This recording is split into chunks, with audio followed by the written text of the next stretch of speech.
Hello, everyone out there in podcast land.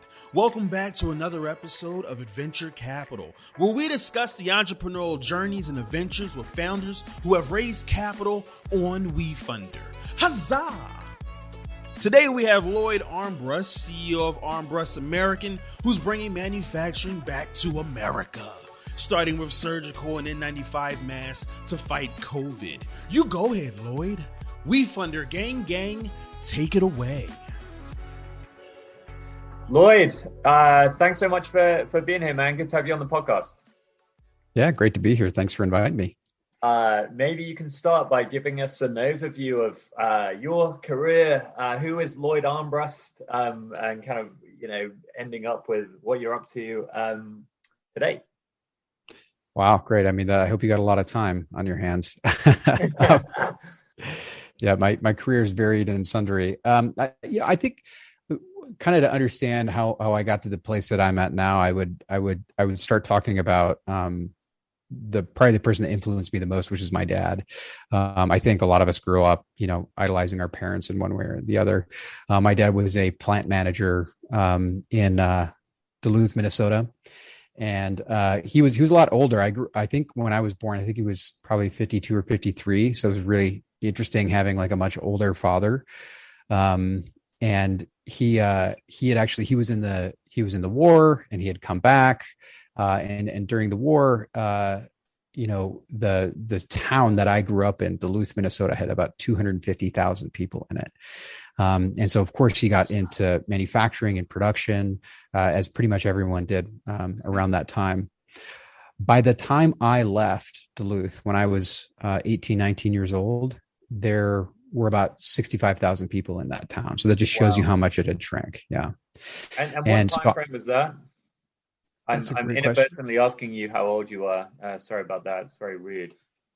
No, I'm almost, I turned 40 this year. So I'm trying to be as successful as possible, so I don't feel so bad about that. So 70s and 80s, basically. Basically, I grew up in 1981 was when I was born in Duluth, Minnesota. But my dad was there, and when the town was much bigger, that would have been, probably 34 years before that.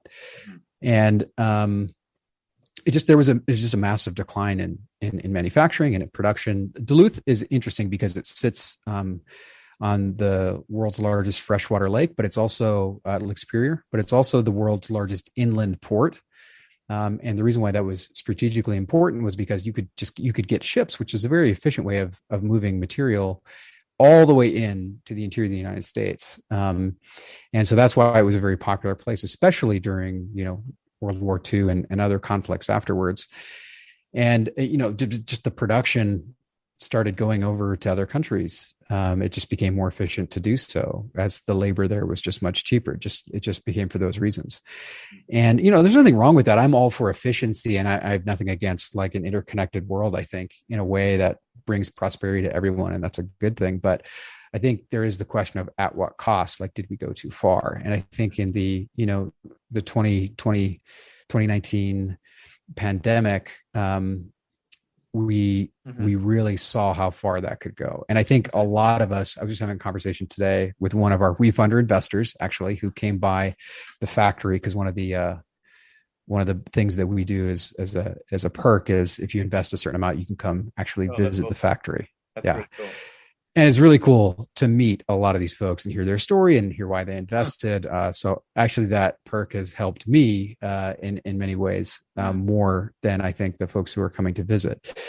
But this guy that I was talking to, he works in e-commerce. He was telling me, Lloyd, it's insane how crazy things have gotten when during the last 6 months, we couldn't keep pools, like not in-ground pools, but the inflatable pools. We couldn't keep pools in stock because the supply chain for pools, inflatable, like kids pools, right, has been disrupted. We can't get children's pools. And he said, I have bots scraping my site, finding out the moment that we put these pools online, and then they buy them and they sell, and we sell out instantly. and that's just an example of like how like these sort of like this interconnected world it's really impossible to map everything. I mean, the Suez Canal was an interesting example Exactly. of supply chain fragility as well in recent weeks. But so Exactly. then segue that then into Armbrust American. Yeah. So when I left Duluth, Minnesota, there was no manufacturing jobs to have. So I actually got into the manufacturing of my day, which was software. I started a software company. In 2010, I got into Y Combinator. We raised about $10 million. And it was in 2019 that I'd taken that company and had run it for about 9 years. And I decided that I was going to buy back that company for my investors, because we got that company to about $11 million in revenue, but it just wasn't going to be, a VC exit, which, right. I know you want to talk about capital. Like, this is something I feel very strongly about. The VCs that were involved, like, it just didn't make sense for them to have a business that was very profitable and a very good business, but to keep that going, it's not interesting for them. So I did a lot of work. Yes, exactly. Yeah. There's a lot of businesses that are great businesses. They just shouldn't be billion-dollar businesses. And the problem with VC, they're built for billion-dollar exits only. And actually, like, my wife just went through Y Combinator with her company, and she just raised $2 million on a $20 million valuation, which is insanely awesome for her to do. But when you do the math, that investor needs her to exit for $2 billion. Yeah. That's insane. That's insane. And that's this round. Certain routes and compels you to do certain things, like spend a lot of money on Facebook and Google ads, and it feeds the machine. Just as an aside, are you and your wife the first couple to have different startups go through Y Combinator? I think maybe we haven't really broadcast that. I don't think she's officially announced, but I'm sure by the time that this comes out, it won't. Scoop for the WeFunder Adventure Capital podcast. That's right. That'll be your scoop. Yeah. So when you said before, like, you're passionate about the capital piece, is that what you're passionate about? Like, trying to break this like crazy dichotomy, or like kind of forge the middle ground between, like, $1 billion TAM venture capital and like bank debt? It's a great question. Yeah, that's a great question. I think that, like, it's just I dislike business models that are trying to take a round peg and put it in a square hole. And I think that's really just like, there's a right move for different businesses. And I think with VC, I think if you go with the Y Combinator, every investor you talk to is going to convince you that you need to raise that kind of money. And, my wife's business actually is like a multi-billion-dollar opportunity. She's focusing on the future of work.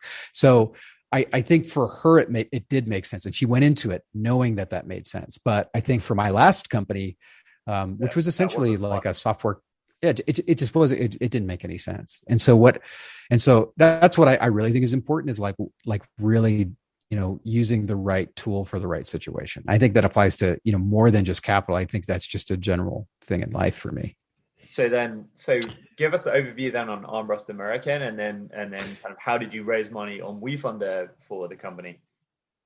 So it was interesting timing, because in early 2020, I got to this point with the venture, and my investors, all awesome. Like, it's amazing folks.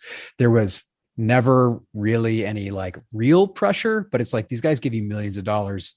That enough was pressure for me to say, like, I need to give these guys an exit. And so I was able to basically take the company private by raising bank debt and doing what's called a leverage buyout. And so I had just done that. And my investors had gotten an exit, and it was a company that, like, again, we had thought was going to be much bigger. But I kind of did the right thing, or as I think a couple at the end maybe broke even. But everyone was pretty happy with that. And so this was right when the pandemic was hitting. And I remember Sam Altman, who at one point was running YC, he was looking at this problem of the fact that we couldn't get masks, that the United States couldn't get masks for our doctors and nurses. And he said, this is a stupid problem to have. I know the solution is, let's buy a bunch of masks from China. And I'm like, that's the dumbest thing. That's like, look at the actual source of the problem, not like, which is the fact that we just can't make our own supply here. Like, look, like eggs and, meat and other things, maybe like those shouldn't be made in China. Like maybe just some things should be made locally, and that's okay. And I think PPE is one of those things.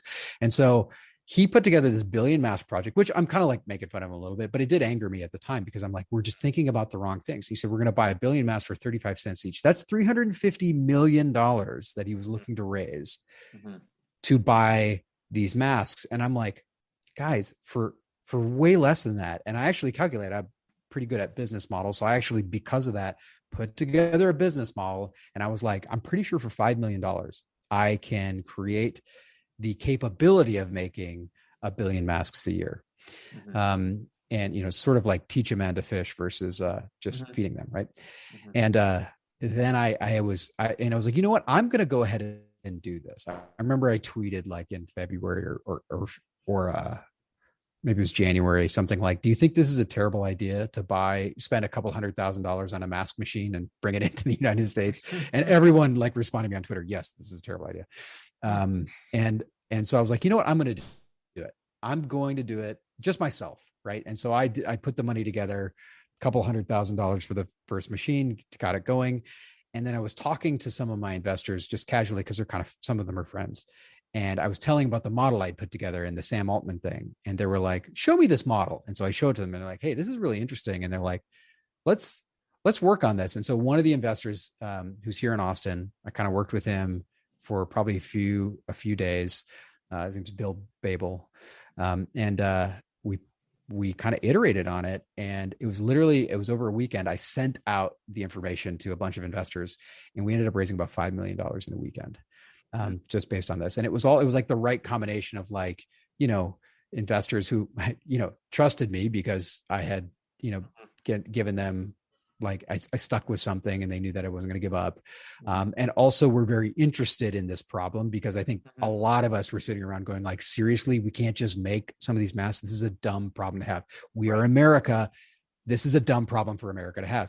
So why did you decide, you raised $5 million, as you say, why did you decide to do part of that through a regulation crowdfunding campaign on WeFunder? That's a great question. A lot of people were asking that very same thing in WeFunder. Like, it seems like you're profitable, which, we are. We have a good business. I tend to build businesses so that they're not necessarily the venture model, which is to burn as much money as possible, but to be making money. When we spend advertising, for advertising as an example, we have at least a 1x ROAS, return on ad spend. But typically we're 3 to 4x. So we want to be making money. Everything is about making money, especially in manufacturing, when you have to just hold on to so much raw materials and inventory and things like that. So a lot of people ask that, why do you want to raise money, Lloyd? Well, we have developed over the course of the last year hundreds of thousands of super loyal customers. And I have been blown away by the amount of people who have resonated with our vision, resonated with what we're trying to do, bring strategic manufacturing back to the United States. And I said, and by the way, we had people who were like, I share this with my friends and my grandma, and I like to bring this to my church, and I like buying for all these people. I remember, Jonny, this is a crazy story. We were very early on. It was only about a month or two in, and I looked in my Shopify store, and I just sorted by one day the highest, like the high, basically who had spent the most money. And it was this local person. And she had spent like a couple $1,000 on masks. And I'm like, what is going on here? I'm like, this is very weird. Right. And so I actually reached out to her. I called her and I was like, hey, you're in Austin. We're in Austin. Why are you buying so many masks? And she's like, I'm giving them away. She's like, I'm a nurse. My husband's a nurse. And we bring them to our office. We give them to other nurses. We give them to friends. We give them to neighbors. And I'm like, wow. I'm like, well, why? Why are you doing that? And they're like, well, number one, they're really great masks. I love your masks. I think they're better than anything else. But the most important thing is we could not get these things. And it was because China was taking them. They were not letting them out of they were literally, I don't know if you know this, but 3M owns these factories, obviously in China, right? They're the largest producer in the world. And what was happening was the Chinese government was literally standing at the end of their production line, seizing masks as they came off. Wow. And they were doing that. And it's hard to blame them, right? Because the US government is kind of doing the same thing, to be honest. They won't let us export our masks, as an example. So they're kind of doing the same thing. But they were doing that because they wanted to protect their own people, right? You can't really blame them for that. But at the same time, it's like, that's why we need to have this here. And that's what that nurse said. And that's what so many people, I mean, go to our website, armbrustusa.com, and you're going to see right away, I think 8,800 like 5-star reviews, not the other reviews, just the 5-star reviews. And if you can scroll through all of those, and they're all just like people who understand what we're trying to do here. So is that why you wanted to raise money like from your customers? Because you saw like, oh, this is gonna, make people even more loyal customers and kind of excited, like ambassadors for what we're doing, like write us a 5-star review. Is kind of to the question on like, why raise this money from the crowd on WeFunder? Is that kind of what was feeding into your thinking? Absolutely. I think I'm a little bit unique, maybe for a lot of the WeFunder type companies that comes in when, I have a lot of experience raising money and I have a lot of connections. Right. We could have raised a lot more. We haven't even a lot of money outside the platform, right? Yes, we did. We raised the first 5 million, and we're probably going to end up doing a much, much larger round here in the future. Mm-hmm. But the whole point was exactly as you said. It was to give people access to be a part of what we're building. Well, with 5 million caps now, Lloyd, and Regulation A now increasing the max up to 75 million. Let's talk about that next round. Okay, one kind of related question. As you say, you've raised money before. You went through YC. Mm-hmm. You've seen your wife raising money now for her startup. WeFunder is a relatively new way of founders raising capital. Reg CF's been legal now for 5 years, just increased the cap to 5 million. How do you see the growth of regulation crowdfunding over the coming years? Or like what trends do you see in, kind of early stage capital raising as someone that's kind of been in this space for a decade now, maybe more? So one of the things that I don't know if you guys certainly don't share enough of, I think, is the fact that you guys actually were the founders of WeFunder, were the pioneers in the space. They were the ones that actually wrote the original crowdfunding laws to make this possible. And that is so cool. I think you guys are literally on the bleeding edge of it, and you're on the bleeding edge of this next expansion that they're doing. And I think it's really great. I think what the internet does, like, if you want to be really generic and you want to know why things are happening and why things are being disrupted the way they are, is because the internet eliminates middlemen.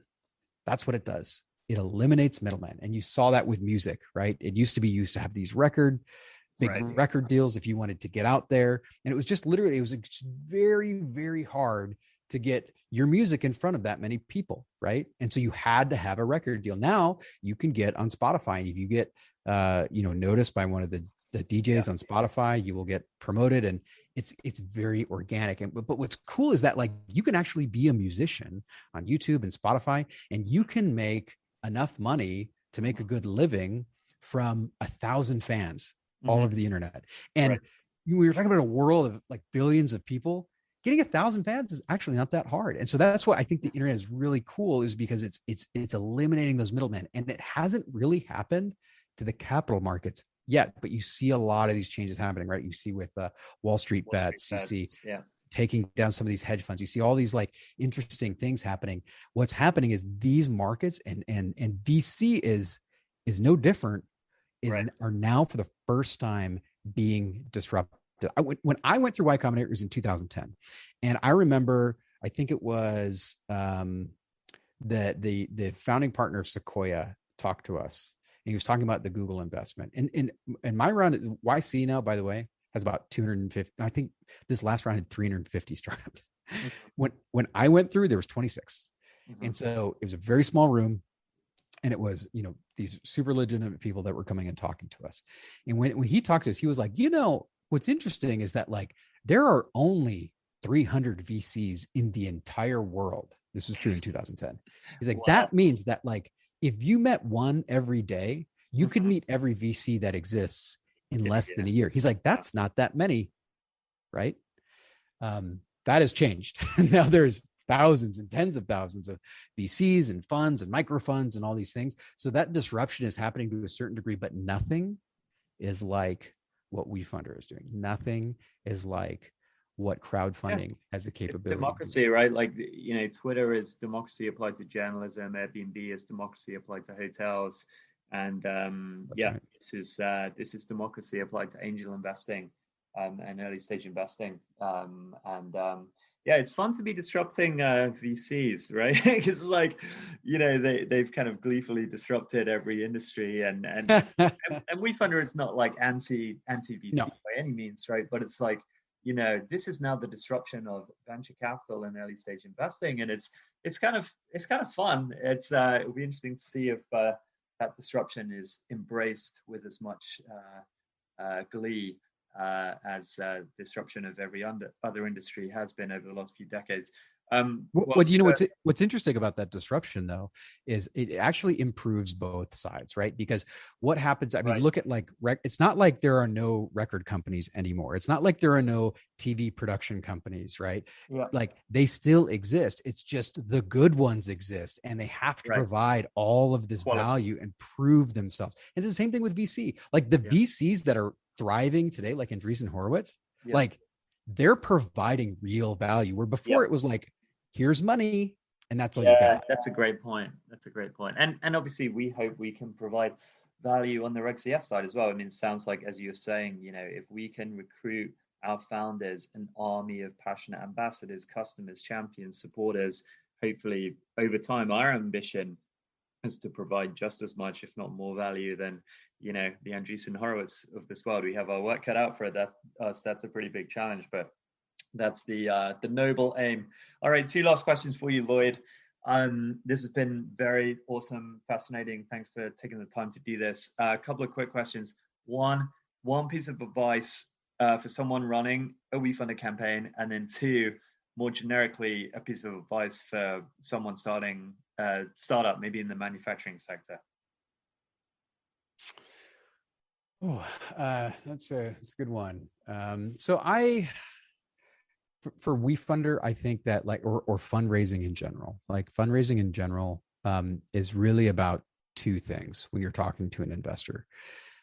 What you have to do is you have to decrease an investor's fear that you're going to lose their money, and you have to increase their greed that they're going to lose out on this deal. If you can do those 2 things, and you can see that, decreasing the fear, increasing the greed, you're providing this like gap of where they want to actually invest. That works with an individual investor, like a small like person who's given $100 to an investor who's giving, millions of dollars. Like they want to decrease their fear that you're going to lose their money and increase. And I'll tell you one quick anecdote where I learned this was, Paul Buchheit is the founder he basically started Gmail. He's one of the smartest guys I've ever met. He was around a lot in the early days of Y Combinator. He joined later as a partner, but wasn't a partner when we were there. And I remember hounding him to try to invest in my company. And it was literally like, I would just ask him every day. I mean, it was just being super annoying. And I would say stupid stuff too. Like I'd be like, oh, you have 2 kids? I have 2 kids. You should invest in my company. Like literally it was becoming a joke to me. And one day he was like, all right, come. And he just sold his company to Facebook for like $50 million. So he's like, all right, come by Facebook and come check this out. We'll go look at this. And he beats me up on how bad the product is and how shitty it is and all that stuff. And he finally, he's like, and I'm like, yes, Paul, this is all true. But the question is like, not why is